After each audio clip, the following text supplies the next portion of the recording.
हर विधानसभा में 10 कार्यकर्ता टिकट मांगना चाहते हैं। ये उनका अधिकार भी है, हक भी है। कार्यकर्ता को अपने आकांक्षी रहने तक का हक है, लेकिन उसके बाद उसकी क्या मर्यादा है। भारतीय जनता पार्टी की संस्कृति में ये बातें सबको मालूम है। महंगाई राहत कैंप के नाम पर बाजीगरी और जादूगरी का खेल कर रही है। करना है, हम कार्यकर्ताओं को उनकी योजना का क्रियान्वयन करना है। अब हम सैनिक की भूमिका में हैं। हमारे सेनापति तय करेंगे कब क्या करना है। हमारे पास वो सब तरह का तंत्र है कि नीचे की ग्राउंड रियलिटी की रिपोर्ट पार्टी नेतृत्व को पहुंचती है। और भी दावेदारों की कुंडली बना रखी है, आप बता रहे थे कुंडलियां सबकी है। कुंडली हर कार्यकर्ता की है। पार्टी का सूचना तंत्र इतना कमजोर नहीं कि किसके पास क्या कर रहा है क्या नहीं कर रहा, नेतृत्व को पता नहीं है। और राजसमंद विधानसभा में 23 में और 24 के दोनों चुनाव में जीत हासिल करने के लिए कार्यकर्ता तैयार है। 2047 में भारत हमारा विश्व गुरु बने, उसकी तरह हम उसकी तरफ किस तरीके से कार्यबद्ध रहेंगे, उसकी अलग अलग योजनाएं।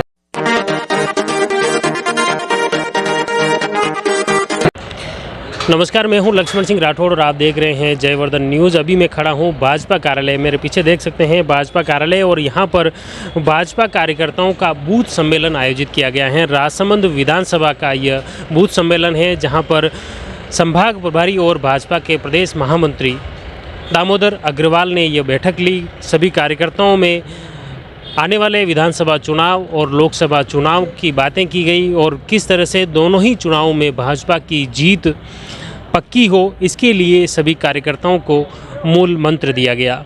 इस बैठक में देख सकते हैं पूरे राजसमंद विधानसभा के तमाम कार्यकर्ता इसमें मौजूद थे। और मुख्य रूप से इस बैठक में अगर मंच की बात करें तो दामोदर अग्रवाल के अलावा भाजपा जिलाध्यक्ष मान सिंह बारट, राजसमंद विधायक दीप्ति माहेश्वरी के अलावा भी अन्य पदाधिकारी मंच पर मौजूद थे, जिन्होंने पार्टी की जीत की बात कही और यही कार्यकर्ताओं को मूल मंत्र भी दिया। अब आइए जानते हैं प्रदेश महामंत्री और उदयपुर संभाग के प्रभारी दामोदर अग्रवाल जी से बात करते हैं। भारतीय जनता पार्टी आने वाले चुनावों की मुस्तैदी से तैयारी के लिए प्रदेश की 200 विधानसभाओं में बूथ विजय संकल्प बैठक कर रही है। प्रत्येक बूथ का बूथ अध्यक्ष, उसका BLA2 और बूथ का प्रभारी, ऐसे 3-3 कार्यकर्ता इन बैठकों में आज इकट्ठे हुए हैं।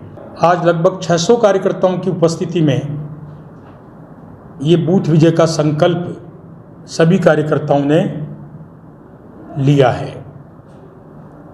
आज से हमारा कार्यकर्ता इलेक्शन मोड में आए, पूर्ण रूप से सक्रिय हो, कांग्रेस के कुशासन के प्रति आक्रामक हो।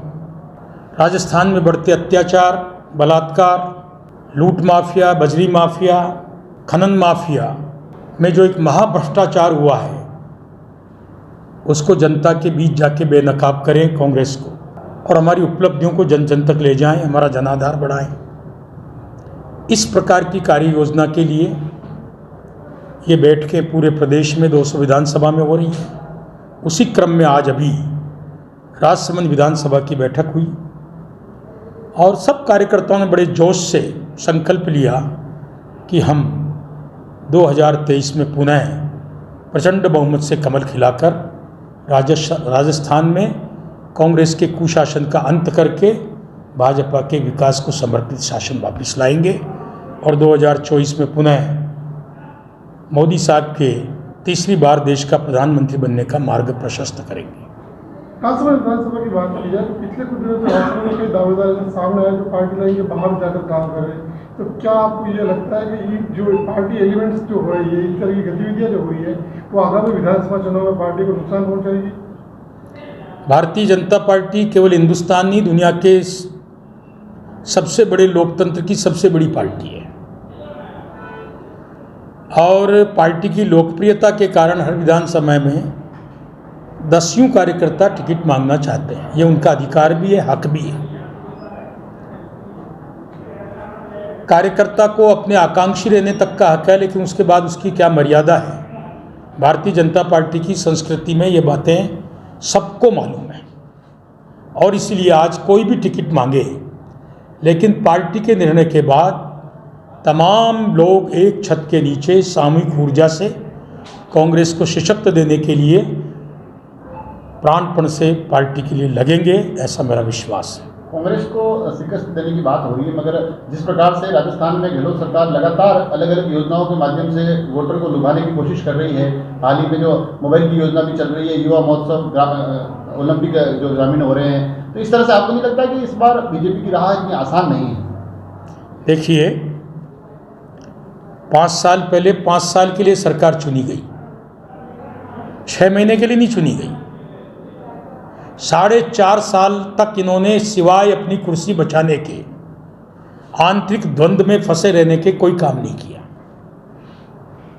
और आज महंगाई राहत कैंप के नाम पर बाजीगरी और जादूगरी का खेल कर रही है। जैसा खेल इन्होंने नवंबर 18 में किया था, 1, 2, 8, 9, 10 बस सब कर्ज माफ, जैसा धोखा इन्होंने युवाओं को दिया था 18 में, स्टाइफंड 3,000 3,500, जैसा भरोसा उन्होंने दिलाया था 5 साल में एक बिजली की दर 1 पैसा नहीं बढ़ेगी, अजीब खेल हो रहा है। 100 यूनिट फ्री है, बिजली का बिल ज़्यादा आ रहा है।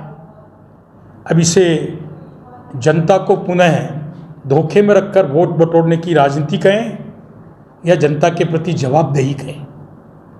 आम जन इस प्रकार की नोटंकी को समझ रहा है, इसलिए इस सबके धोखे में अब आने वाला नहीं है।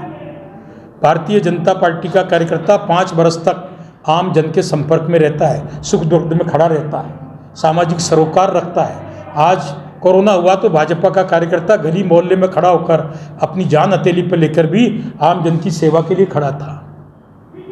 आज गरीब कल्याण की योजनाएं नीचे नीचे तक पहुंची है, इसको आम जन महसूस करता है। आम जन को प्रधानमंत्री की तरफ से मुफ्त अनाज योजना चालू है, बिना मांगे किसान सम्मान निधि मिली है। हम जिस 25 लाख की योजना की बात करते हैं उसमें 5 लाख के बीमे की प्रीमियम जो 99% लोगों को जरूरत होती है, आज भी मोदी सरकार भर रही है। जिस 500 रुपये की नोटंकी वो कर रही है उसमें 200 रुपया ऑलरेडी मोदी सरकार सब्सिडी दे रही है। इसलिए जनता अब इस मुगालते में आने वाली नहीं है। कांग्रेस के शासन का अंत निकट है। भाजपा कमल खिलाने के लिए प्रतिबद्ध है, कार्यकर्ता भी हैं और जनता भी है। चुनावी की तैयारी की अगर बात की जाए तो कहीं न कहीं ऐसा लग रहा है कि प्रदेश में कांग्रेस भाजपा से 2 कदम आगे चल रही है। कांग्रेस ने स्क्रीनिंग कमेटी बना रही, पॉलिटिकल अफेयर्स कमेटी, लेकिन भाजपा कहीं न कहीं उससे पिछड़ रही है। We are not the follower of Congress. Congress क्या करती है उनका लुकआउट है, हमें क्या करना है ये हमारा लुकआउट है। मैं ये जानता हूँ कि हमारे पास अमित शाह और जेपी नड्डा जैसे संगठन के तंत्र के विशेषज्ञ हैं, कूटनीतिज्ञ हैं, और मोदी जैसे मजबूत हाथों में हमारी पार्टी की बागडोर है। उनको कब क्या करना है ये उनको तय करना है।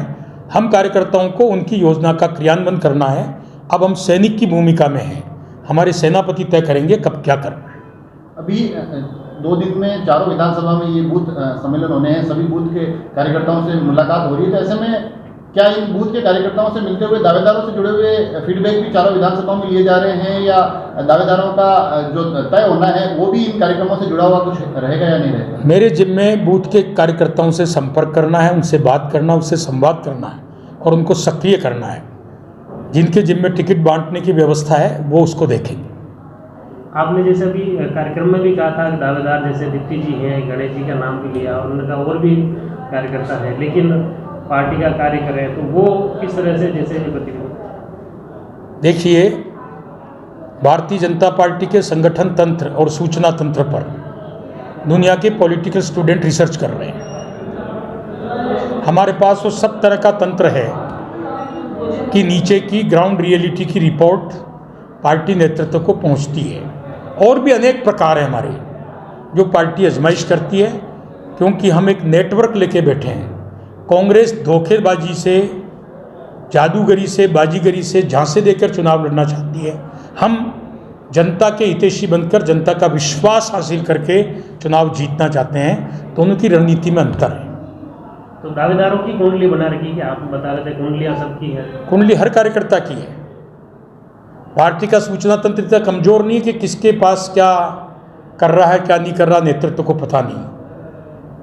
भाजपा बहुत विजिलेंट है, उसका आईटी, उसका सोशल मीडिया, उसका तंत्र बहुत मजबूत है और नीचे की एक गतिविधि की जानकारी नेतृत्व को होती है। तो आपने सुना दामोदर अग्रवाल जी ने किस तरह से बैठक की बात कही और बैठक के बाद में जो चुनावी हलचल राजसमंद विधानसभा में चल रही है उसको लेकर भी वे बेबाक तरीके से बोले कि किस तरह से वे पार्टी की जीत को लेकर ग्राउंड स्तर पर प्रयास कर रहे हैं।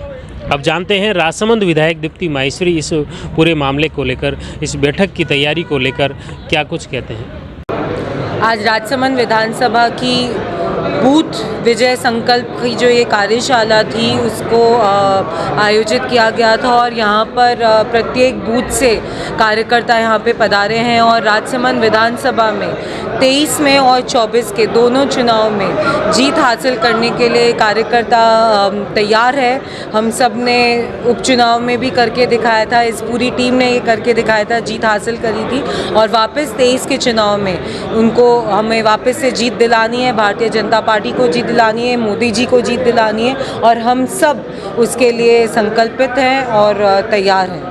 क्या क्या कौन से अभियान है जो जनता से जुड़ रही है बीजेपी को? बहुत अलग अलग अभियान अब धीरे धीरे आते रहेंगे। फ़िलहाल तो बूथ संकल्प यात्रा के साथ साथ ही तिरंगा अभियान भी चालू हुआ है। मेरी माटी मेरा अभिमान सबसे बड़ा अभियान जो चालू हुआ है आदरणीय मोदी जी के उद्घोष पर। इसमें हम लोगों को वीरांगनाओं से मिलना है। हमारी विधानसभा में अलग अलग जहाँ पर भी सैनिक बंधु रहे हैं उनकी वीरांगनाओं से, उनके परिवार से मिलना है, उनका सम्मान करना है और उनके घर की मिट्टी को दिल्ली में उद्यान डेवलप होगा वहाँ पर पहुँचाना है।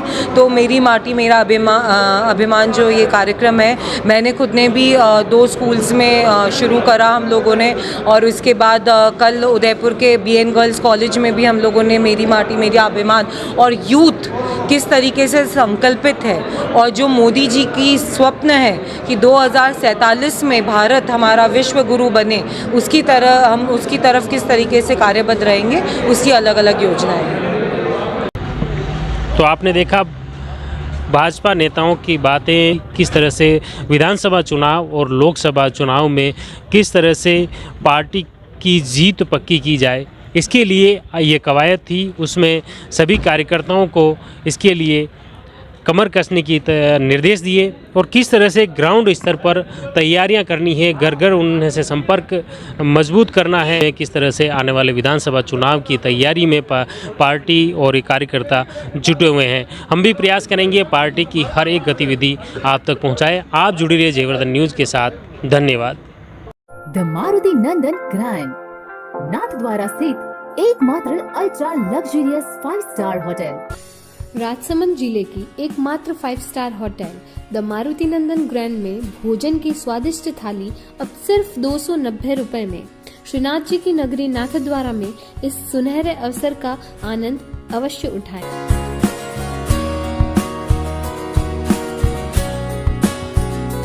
मारुति नंदन ग्रैंड, थिंक नाथद्वारा, थिंक नंदन ग्रैंड।